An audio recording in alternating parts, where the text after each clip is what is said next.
నమస్తే నమస్తే. సారీ సుమ గారు, నాకు మైక్ ఇవ్వడానికి కొంచెం డిలే అయింది. విజయవాడలో ఇది ప్రీ రిలీజ్ ఫంక్షన్లా లేదు, సక్సెస్ మీట్ చేస్తున్నట్టు ఉంది. Thank you.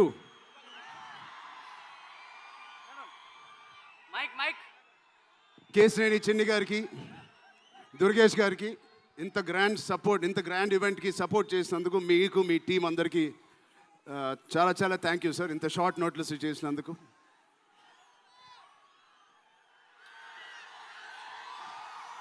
విజయవాడ అసలు మీ అందరి మధ్యలో ఇక్కడికి వచ్చి చేసుకున్నందుకు మీ అందరికీ థ్యాంక్ యూ సో మచ్. చాలాసేపు నుంచి వెయిట్ చేసినందుకు. ఇంత హీట్లో షర్ట్ అంతా మొద్ద అయిపోయింది అందరికీ. బట్ ఈ హీట్ని, ఈ ఎనర్జీని చాలా ఇంతసేపు ఎంజాయ్ చేసాం. విజయవాడలో చేయాలనుకున్నాం.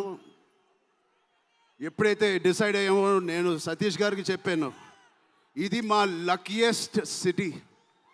నాన్నగారికి కానీ మాకు ఖైదీ నెంబర్ 150 కూడా ఇక్కడే చేసాం, ఇంద్ర కూడా ఇక్కడ చేసాం. సో ఆ లక్ని కొంచెం మేము ఇంటికి తీసుకెళ్దామని ఇక్కడికి వచ్చాం. మీ అందరికీ, తమ్ముళ్ళకి, ఇక్కడ ఉన్న అన్నయ్యలకి, వచ్చిన అక్కలకి, చెల్లెలకి, మీ అందరికీ పేరు పేరున థ్యాంక్స్. అలాగే టీవీలో చూస్తున్న మా అభిమానులకి, వాళ్ళందరికీ చాలా థ్యాంక్ యూ. సరే, పెద్ది అన్ని విజువల్స్ చూశారు మీరు. పెద్ది ఎన్నో కథలు వింటూ ఉంటాం ఆర్టిస్ట్గా. కొన్ని కథలు విన్నప్పుడు నచ్చుతాయి, కొన్ని కథలు విన్నప్పుడు ఆశ్చర్యపరుస్తాయి. బట్ పెద్ది అనే కథ మాత్రం విన్నప్పుడు ఎక్కడో గుండెలో, నా హృదయానికి చాలా దగ్గరగా హద్దుకుని ఉన్న ఒక కథ. ఇలాంటి కథ మా నాన్నగారు చెప్పినట్టు 10 సంవత్సరాలకు ఒకసారి వస్తుందేమో ఇలాంటి కథ.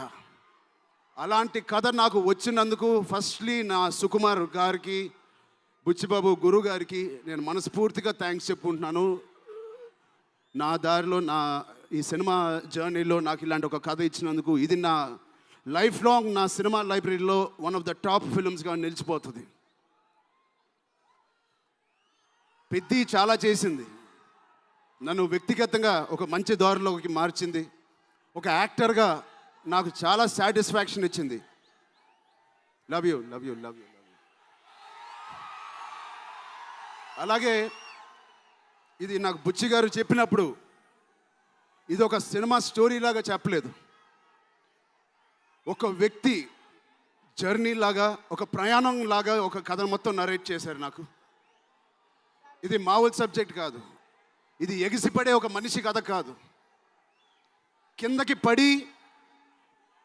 పడిన మనిషి లేచి ఎలా నించుంటాడో అలాంటి కథ ఇది. అందరూ కష్టం గురించి మాట్లాడుతున్నారు. అరే, ఇలాంటి కథ కోసం కాకపోతే ఎప్పుడు కష్టపడతామండి?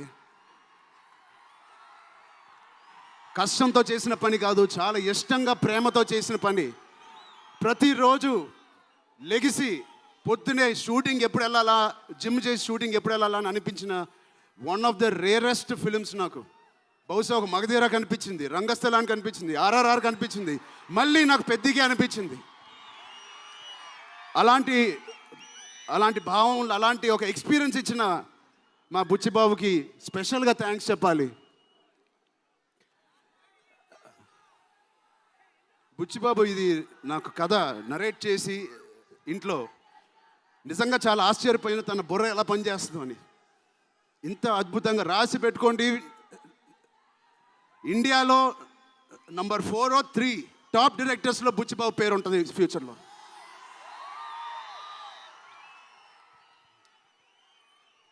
సో అంత మంచి ఎక్స్పీరియన్స్ ఇచ్చిన బుచ్చిబాబు గారికి చాలా థ్యాంక్ యూ. ఇలాంటి సినిమా ఒప్పుకోవడానికి నాకు ఒకటే బలం నా మనసులో, ఇలాంటి సినిమా చెయ్యాలి అని. ఎవరు కాదు, అది మీరే మీకోసమే. నిజంగా ఏ ఆర్టిస్ట్కైనా వాళ్ళ అభిమానుల నుంచి, వాళ్ళ శ్రేయోభిలాషుల నుంచి ఇలాంటి ఎక్సైట్మెంట్, ఇలాంటి ఎంకరేజ్మెంట్ లేకపోతే ఎందుకు చేయాలండి సినిమాలు? హాయిగా ఇంట్లో కూర్చొని వేరే పని చేసుకోవచ్చు. మీకోసం చేతులు ఇరక్కొట్టమే కాదు, రక్తం చింది కూడా పని చేస్తాను మీకోసం.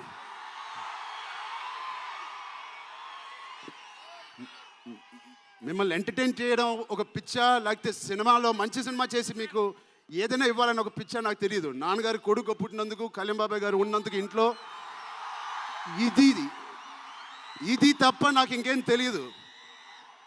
బహుశా ఇంకోటి తెలుసుంటే ఇలా ఇంత పెద్ద ఆర్టిస్ట్ నేను ఒక ఫీల్డ్లో అయ్యేవాడిని కాదు. నాకు తెలిసిందల్లా సినిమా సినిమా సినిమా. సో నేను చనిపోయే వరకు మిమ్మల్ని ఎంటర్టైన్ చేస్తూనే ఉంటాను, అది రాసి పెట్టుకోండి.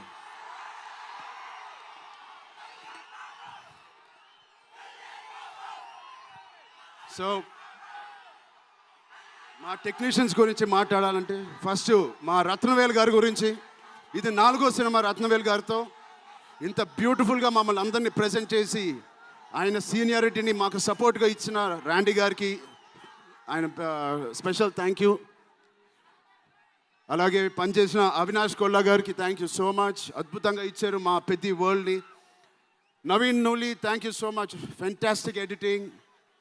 మిగతా టెక్నీషియన్స్ అందరూ, మా అనంత్ శ్రీరామ్ గారు, బాలాజీ గారు, మా choreographer Johnny master, Bosco master, thank you so much. మిగతా సింగర్స్ అందరికీ థ్యాంక్ యూ సో మచ్. మా సతీష్ గారి గురించి చెప్పాలి. మొదటి సినిమా ప్రొడ్యూసర్ లాగా కాదు, ఒక 50 సినిమాలు తీసిన ప్రొడ్యూసర్ లాగా ఆయన దీనికి పనిచేశారు. ఆయన ఒక పెద్ద కన్స్ట్రక్షన్ కంపెనీకి యజమాని.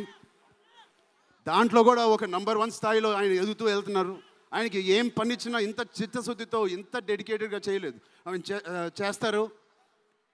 మామూలుగా నేను పనిచేసిన 1-2 ప్రొడ్యూసర్లు టీ తాగి భోజనానికి వచ్చి వెళ్ళిపోతారు. అలాంటి టీ తాగి వెళ్ళే ప్రొడ్యూసర్ కాదు.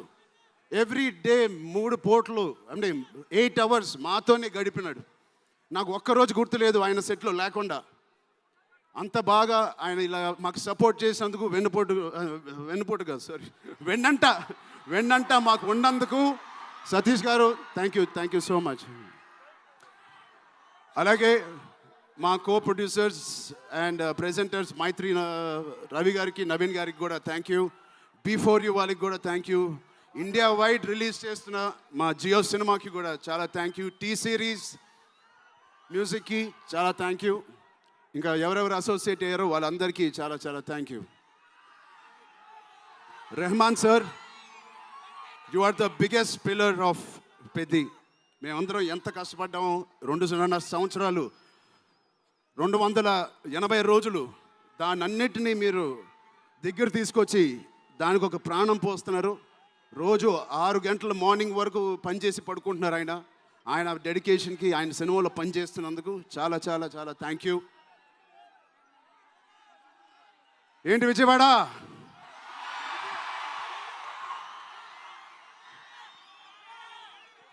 ఈసారి ఎవరి పేరు మర్చిపోలేదు కదా నేను.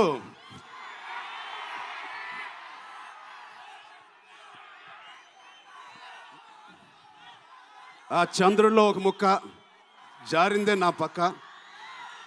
మా జాన్వి గారికి ఇక్కడ శ్రీదేవి గారు ఎక్కడున్నారో జాన్వి గారిని చూసి ఎంతో మనస్ఫూర్తిగా, ఎంతో గర్వంగా ఆనందపడుతూ ఉంటారు. అలాంటి జాన్వి గారు ఈ సినిమాలో మాతో పనిచేసినందుకు చాలా చాలా థ్యాంక్ యూ జాన్వి గారు. You are the happiness of the film. You bring joy to all of us when you come on stage, the way you work. చాలా చాలా పెద్ద లైఫ్ ఉంది మీకు. I wish you so much all the best. మీ అమ్మగారి కన్నా చాలా పెద్ద హీరోయిన్ అవ్వాలని కోరుకుంటున్నాను.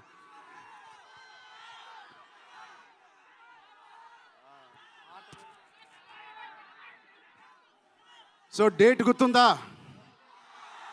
జూన్. ఒకటే మా అభిమానులందరికీ ఒకటి చెప్పేసి వెళ్ళిపోదాం అనుకుంటున్నాను. యాక్చువల్గా వెళ్ళాలని లేదు, ఇక్కడే ఉండాలని ఉంది మీతోనే. Love you.